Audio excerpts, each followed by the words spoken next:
Hello दोस्तों, नमस्कार दोस्तों एक बार फिर से स्वागत करते हैं आपका आपके अपने YouTube channel RAA study point. दोस्तों सीटेट की क्लास लेके आया हूँ। आप जानते हो पर्यावरण अध्ययन की डेली क्लास में लेता हूँ शाम को इसी वक्त, और क्लास नंबर 24 हो चुकी है, मतलब 24वीं आज होगी। और बहुत बेहतरीन क्वेश्चन है, वीडियो पूरी देखिएगा। आज मैंने कुछ अलग किया है, लास्ट में मैंने कुछ क्वेश्चन ऐसे किए जो मैं आपके साथ कराऊंगा। बहुत धमाकेदार शानदार क्लास होने वाली है आज की।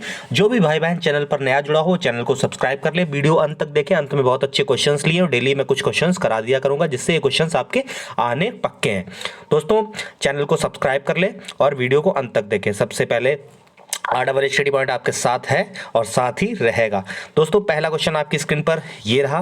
पहला क्वेश्चन है, जो शाकाहारी जंतु भोजन के लिए हरे पेड़ पौधों पर निर्भर रहते हैं उनको क्या बोलते हैं? जो शाकाहारी जंतु भोजन के लिए हरे पेड़ पौधों पर निर्भर रहते हैं उनको क्या बोलते हैं? प्रथम चरण उपभोक्ता, द्वितीय, तृतीय या उपभोक्ता? तो दोस्तों बताएंगे इसका सही जवाब क्या हो जाएगा। दोस्तों बताएंगे आपका क्या सही जवाब होगा। तो आपका होगा प्रथम चरण उपभोक्ता। प्रथम चरण उपभोक्ता जो है बिल्कुल सही जवाब है। प्रथम चरण उपभोक्ता इज द राइट आंसर। दोस्तों बहुत शानदार क्वेश्चंस हैं।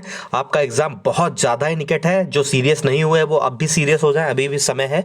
आप लोग सुधर जाओ, फिर आप लोग पछताओगे। पर्यावरणीय अध्ययन में शैक्षणिक भ्रमण का मूल उद्देश्य क्या होता है? भ्रमण का मूल उद्देश्य क्या होता है?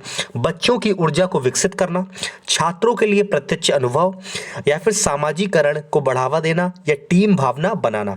दोस्तों बताएंगे इसका सही आंसर सटीक क्या है। आप लोग अपनी बुद्धि लगाइए, अपनी मानसिक सोच से क्वेश्चन का आंसर आप लोग वहां भी करना और यहां भी आप लोग प्रैक्टिस करिए। देखिए पर्यावरणीय अध्ययन में शैक्षणिक भ्रमण का मूल उद्देश्य होता है दोस्तों छात्रों के लिए प्रत्यक्ष अनुभव। छात्रों का तुरंत प्रत्यक्ष उनको लिए डायरेक्ट उनको क्या किया जाता है? अनुभव दिया जाता है। ठीक है दोस्तों, ऐसे क्वेश्चन आएंगे। कुछ क्वेश्चन तो आप आराम से कर सकते हो। ठीक है, मैंने एक वीडियो जो बनाई थी जिसमें 70 से 75 आपको बताए थे। इस ऐसे क्वेश्चंस आप आराम से खुद कर सकते हो। बहुत अच्छी प्यार मिला उस पर आप सभी का। वो वीडियो आप लोग देखिएगा जाके, उससे क्वेश्चंस आपको कितना मोटिवेट मिलता है। और बहनों के लिए मैंने कल एक वीडियो बनाई है। आप जितनी भी बहन देख रही हैं इस वीडियो को, वो कल वाली मेरी वीडियो देखी जाके। जो भी बहन पढ़ाई जो नहीं कर पाती, समय नहीं मिलता, उन्हें बहुत अच्छी मैंने उसमें वीडियो बनाई है, आप लोगों के लिए है। ठीक है, आप लोग देखें जाके बहन। ठीक है, विषाणु जनित बीमारी प्लेग होता है। विषाणु जनित बीमारी है, कवक जनित है, जीवाणु है या खनिज जनित? तो दोस्तों जो प्लेग है वो जीवाणु जनित बीमारी है। जीवाणु जनित बीमारी है। ठीक है दोस्तों, आगे बढ़ते हैं।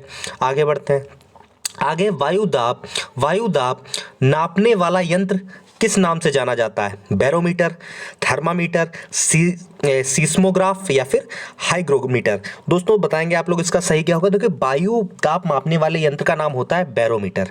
बैरोमीटर बिल्कुल सही है, यानी कि फर्स्ट वाला बिल्कुल सही है। वीडियो अंत तक देखिएगा। मैंने जो क्वेश्चंस लिए हैं वो कुछ ऐसे क्वेश्चंस हैं मैं आपको कराऊंगा और मजेदार तरीके से आपको याद भी हो जाएंगे। ठीक है, आगे देखिए अगला क्वेश्चन क्या है। अगला क्वेश्चन है दोस्तों बीटी कपास। बीटी कपास क्या है? एक संकर पौधा है, या फिर एक ट्रांसजेनिक पौधा है, एक प्राकृतिक पौधा है, या एक औषधि पौधा है? दोस्तों बताएंगे आप लोग बीटी कपास क्या है। बीटी कपास क्या है? तो क्या हो जाएगा? एक ट्रांसजेनिक पौधा है। एक ट्रांसजेनिक पौधा है। एक ट्रांसजेनिक पौधा है। ठीक है, अगला क्वेश्चन दोस्तों। क्वेश्चन बहुत धमाकेदार है दोस्तों। जो भी भाई बहन चैनल पर नया जुड़ा हो चैनल को सब्सक्राइब कर ले। आप लोग जानते हैं मैं कितने मन से आपको पढ़ाता हूं, दिन रात बिल्कुल एक करे दे रहा हूं इस टाइम, क्योंकि पेपर बहुत निकट है। आप लोगों के लिए बिल्कुल मैं आराम नहीं कर रहा हूं, जुटा हुआ हूं। कार्यकारी रूप से शुष्क मिट्टी की क्या विशेषता है? इसको कैसे पहचानोगे? बताओ हमको जरा, आप कैसे पहचानोगे? ये क्वेश्चन आप बताओ, आप लोग बताओ। उसमें अधिक जल होना, पौधों को प्रकाश पर्याप्त नहीं मिलता, या मिट्टी के में लवण सांद्रता अधिक होगी, या मिट्टी कठोर होगी? बताएंगे आप लोग इसका आंसर क्या होगा। इसका आंसर बताएंगे आप लोग क्या होगा। तो इसका सही आंसर हो जाएगा मिट्टी में लवण सांद्रता अधिक होगी। अधिक होगी यानी कि सी वाला, यानी तीसरा वाला बिल्कुल सही जवाब है। सी वाला बिल्कुल सही जवाब है। आगे बढ़ते हैं दोस्तों। अगला क्वेश्चन है कौन सा वायुमंडलीय प्रदूषक अम्लीय वर्षा को मुख्य कारक है? तो अम्लीय वर्षा के लिए मुख्य कारक कौन सा है? SO2 है, H2S है, HCl है, या फिर N2 है?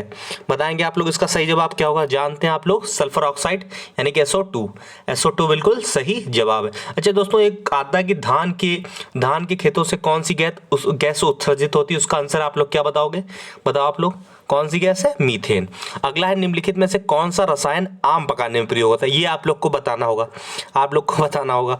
Calcium hydroxide, calcium carbide, calcium chloride या कैल्शियम कार्बोनेट। दोस्तों बचपन में खूब आम खाए हैं क्या बोलते थे भैया? कार्बन लगा दो, कार्बन जूस में, ठीक है। कैल्शियम कार्बोनेट, कैल्शियम कार्बोनेट, ठीक है।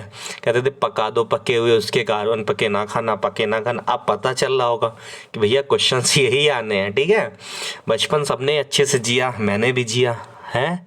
टेंशन बिल्कुल मत लो, एग्ज़ाम अच्छा होगा, अच्छे से आएगा। घर वालों की बस सेवा करो, घर वालों का आशीर्वाद रहेगा, उनको कभी नाराज़ ना करो, माँ बाप की सेवा करो। इससे बेहतर कुछ नहीं होता ज़िंदगी में। पढ़ाई अच्छी चलेगी, उनके आशीर्वाद से आप ज़रूर सफल होगे। बस आप लोग मेहनत करते रहो, प्रयास करते रहो, ठीक है। कौन सी बीमारी दूषित जल पीने से फैलती है? एड्स, टाइफाइड या फिर एनीमिया या फिर टिटनेस। दोस्तों बताएंगे इसका सही जवाब क्या हो जाएगा? तो इसका सही जवाब दोस्तों टाइफाइड हो चुका है। टाइफाइड मुझे भी बहुत बार हुआ है, 2-3 बार हो चुका है टाइफाइड। कौन सी बीमारी? दूषित जल से। ये टाइफाइड ही है भैया, जो होती है दूषित जल से, ठीक है। जल हमेशा साफ पियो, स्वच्छ पियो। अगला है निम्न में से कौन सर्वाधिक उत्पादक पारिस्थितिकी तंत्र है? उष्ण कटिबंधीय वर्षावन, सवाना, मरुस्थल या फिर टुंड्रा। बताएंगे इसका सही जवाब क्या हो जाएगा? सर्वाधिक भैया जो है उष्ण कटिबंधीय वर्षावन। क्वेश्चन कुछ ऐसे हैं जो आपको अगर सर रिपीट करते हो, रिपीट नहीं करता, वो हर सेट में मौजूद ही रहेंगे, क्योंकि उसकी जो इंपॉर्टेंट है बहुत ज़्यादा है। वो तभी पता चलेगी जब इसको आप बार बार करोगे। अगला है इनमें से कौन कौन द्विबीजी पत्री पौधा है? द्विबीज पत्री पौधा है। बांस, केला, गन्ना, सरसों। बताएंगे क्या सही जवाब होगा? बांस, केला, गन्ना, सरसों। तो इसका सही जवाब होगा सरसों।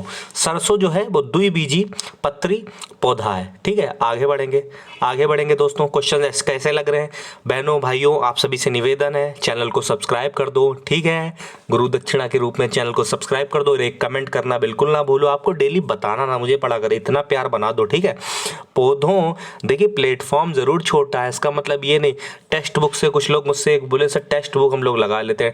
भैया टेक्स्ट बुक देखो एकदम वो लॉन्च कर देता है, जैसे कोई वैकेंसी आती, बताओ वो एकदम से कहाँ से ला देगा? ये पुरानी सब रखी होती उसी को वो लगा देता है आप लोगों के लिए।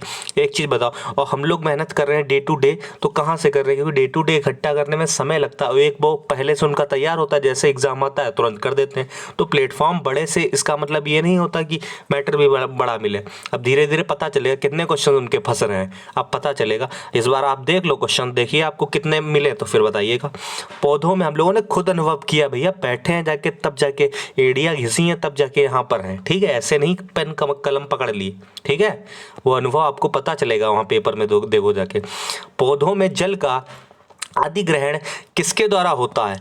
पौधों में जल का अधिग्रहण किसके द्वारा होता है? जाइलम, फ्लोएम, कैम्बियम या फिर पैलिसेड। बताएंगे पैलिसेड, बताएंगे क्या होगा? तो जाइलम, जाइलम जो होगा हो। कभी कभी ये हो जाता है, देखो क्वेश्चंस मैं कराता हूँ, कोई क्वेश्चन ऐसा होता है चाहता नहीं मुंह से कुछ और निकल जाता है, तो आप लोग भी समझ सकते हो ह्यूमन टू एरर, गलती हो जाती। तो इसका मतलब ये नहीं कि मैं पढ़ाता बुरा हूँ या चाहता बुरा हूँ या आपको गलत बताने की मेरी कोई मंशा होती है। कभी कभी गलत निकल जाता है, चाहे आप मेरी जगह जब होगे तब उसको समझ पाओगे। अभी आप स्टूडेंट हो इसलिए आप लोग को लगता है कि ये क्वेश्चन तो गलत बताते भैया, आप नहीं पढ़ेंगे इनसे। अब हम इनसे बिल्कुल नहीं पढ़े भैया। एक क्वेश्चन गलत हो गया आप नहीं पढ़ोगे, 1000 क्वेश्चन आपको सही बताया, उसका क्या कुछ हक नहीं बनता मेरा? ये बताओ, गलत कर रहा हूँ सही कर रहा हूँ?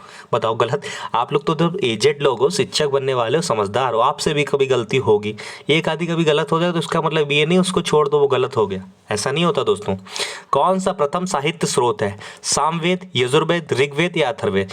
तो दोस्तों सबसे प्राचीन जो वेद है वो ऋग्वेद है, ठीक है। इसमें ही 1024 सूक्तियाँ हैं। 10वें मंडल में तो इसमें सोम देवता के बारे में बताया गया। हाँ ऐसे ही कुछ। सामवेद तो संगीत वाला है। यजुर्वेद ये अथर्ववेद में क्या है? अथर्ववेद में यजुर्वेद में जादू टोना है, ठीक है। यही सब है इसमें। वेद में सबसे प्राचीन कौन सा है? ऋग्वेद। आगे बढ़ते हैं। वायुमंडल में 99% भाग पर किन 2 गैसों का विस्तार है? बताएंगे। Ozone oxygen, oxygen nitrogen, carbon dioxide या फिर ओजोन या फिर आर्गन और ओजोन। तो दोस्तों इसका सही जवाब क्या हो जाएगा? ऑक्सीजन और नाइट्रोजन। ऑक्सीजन और नाइट्रोजन बिल्कुल सही जवाब होगा, ठीक है दोस्तों। अगला क्वेश्चन ये क्वेश्चन आप बताओगे, ये क्वेश्चन मैं नहीं बताऊंगा, ये क्वेश्चन बिल्कुल आप बताओगे। बताओ ये क्वेश्चन आप बताओ। निम्नलिखित में से कौन सी ग्रीन हाउस गैस नहीं है? CO2, NO2, CO CH4। इन चारों में से बताओ कौन सी गैस, कमेंट बॉक्स में छाप दो। एक कमेंट बॉक्स में बता देना क्लास कैसी लगी और सब्सक्राइब कर देना चैनल। और ये इसका आंसर आप बताओगे कौन सी ग्रीन हाउस गैस नहीं है। मैं डेली बताता हूँ, ये क्वेश्चन आप बताओगे, ठीक है। अब आगे बढ़ते हैं। आविष्कारक बताइए। बताओ विटामिन का आविष्कार किसने किया? विटामिन का आविष्कार किसने किया बताओ। ऑप्शन मैंने नहीं दिए, बताओ विटामिन का आविष्कार किसने किया। रिवीजन करो, क्वेश्चन बहुत आते हैं, समझियो। मैं जितने करा रहा हूँ उतना कर लो, फिर आप वहाँ एग्जाम हॉल में बैठोगे, फिर देखो पछताओगे। अभी बहनों, आप सबसे मैं कह रहा हूँ, भाई आप लोगों से भी कह रहा हूँ कि निवेदन कर रहा हूँ, आप लोग समझदार लोग हो, मैं हमेशा कहता हूँ, तो आप लोग ये गलतियाँ ना करो, रिवीजन कर लो। मैं जानता हूँ आपको आता होगा, लेकिन रिवीजन बहुत बड़ी एक क्वालिटी होती है जो मनुष्य को, अगर 50 नंबर वो आ रहा है तो उसकी लेवल 100 तक पहुँचाने में रिवीजन ही उसकी मदद करता है। तो विटामिन का बताएंगे। विटामिन का आविष्कारक कौन है? तो क्या बताएंगे आप लोग? फंक जो है वो विटामिन के आविष्कारक हैं। क्या हो जाएगा? फंक बिल्कुल सही जवाब हो जाएगा। अगला आप बताओ विटामिन बी बताओ। विटामिन बी का आविष्कार किसने किया? बताओ, क्या बताओगे आप लोग? तो किसने किया? मैकुलन ने। किसने किया? मैकुलन ने क्या किया? विटामिन बी का आविष्कार किया मैकुलन ने, ठीक है, ध्यान रखो। विटामिन सी बताओ आप लोग। विटामिन डी का आविष्कार किसने किया? विटामिन डी का आविष्कार किसने किया? नाम नहीं याद आ रहा इनका। फंक तो ये है, विटामिन बी मैकुलन है। विटामिन डी का कौन है यार? नाम देखो, बिल्कुल याद था, मुझे याद नहीं है। विटामिन डी का हो जाएगा आपका हॉपकिंस है। हॉपकिंस जो है वो विटामिन डी के हैं। विटामिन डी के कौन है? हॉपकिंस, ठीक, हॉपकिंस है विटामिन डी के, ठीक है, ध्यान रखोगे हॉपकिंस को। अगला आगे चलते हैं। चेचक का टीका भैया बताओ। चेचक का टीका का आविष्कार कौन है? क्वेश्चन ऐसे हैं, मैं दिखा दूंगा गारंटी के साथ, अगर पेपर अभी लेके बैठ जाऊं, पुराने क्वेश्चन ऐसे आए हैं ये, और फिर आते हैं, हमेशा ये क्वेश्चन है 5-6 बार रिपीट हो ही चुके हैं, सीटेट के फेवरेट सवाल हैं ये सब। बताओ चेचक के टीका का आविष्कार किसने किया? बताओ किसने किया? तो किसने किया? एडवर्ड जेनर, ठीक है। एडवर्ड जेनर का नाम भैया याद रखना, बहुत इंपॉर्टेंट है परीक्षा के लिए। वहाँ ऑप्शन मिलेंगे तो याद आ जाएगा, लेकिन ऐसे ही रट लो बिल्कुल। एडवर्ड जेनर जो है बिल्कुल सही जवाब। आगे बढ़ते हैं। क्लोरोफॉर्म का बताओ भैया, बहुत इंपॉर्टेंट क्वेश्चन, ये भी बहुत फेवरेट है। क्लोरोफॉर्म का कौन है बताओ? 2 लोग हैं, नाम याद रखना क्लोरोफॉर्म के। पूछता है या एक ही आ जाता है? वह फिलहाल दोनों आते हैं, मैंने ऑप्शन जहाँ तक सीटेट के देखे तो उसमें दोनों थे। हैरिसन है और है सिम्पसन नाम भैया देखो ऐसे हैं, याद करने पड़ेंगे। सिम्पसन है और हैरिसन है, ये 2 लोग हैं, 2 व्यक्ति हैं, ठीक है। हैरिसन और सिम्पसन क्लोरोफॉर्म के हैं, ठीक है। आगे बढ़ते हैं। आगे पूछा इंसुलिन का, ये भी बहुत फेवरेट क्वेश्चन है इनका। इंसुलिन का कौन है? तो बताएंगे। इंसुलिन के हैं बेंटिंग भैया है, किसके हैं? इंसुलिन के, ठीक है। ये देखो तरीका मेरा अच्छा लगा आपको तो एक कमेंट जरूर कर देना, बहुत अच्छा तरीका है। कुछ क्वेश्चंस एक्स्ट्रा ले लूँ एमसीक्यू के साथ साथ, ये आपको बताते चलूँ। अगला है रेबीज रोधी टीका। भैया बहुत कुत्ता काटता है, रेबीज रोधी टीका बताओ किसका है? ये क्वेश्चन पढ़ते आ रहे होगे, इतनी बार रिपीट होता है। कौन है? लुई पाश्चर कौन है? किसके हैं? रेबीज रोधी टीका, ठीक है, लुई पाश्चर, ठीक है दोस्तों। तो ये थे शानदार आज की क्लास। अच्छी लगी हो तो चैनल को सब्सक्राइब कर दो एक बार, ठीक है। और आप लोग एक कमेंट जरूर कर देना क्लास कैसी लगी, और जो क्वेश्चन पूछा उसका भी आंसर आप लोगों को देना है। RAA स्टडी पॉइंट आपके साथ लगा हुआ है। जय हिंद, वंदे मातरम। और इस वीडियो की यहीं पे समाप्त करते हैं। आप सभी को गुड नाइट, शुभ रात्रि।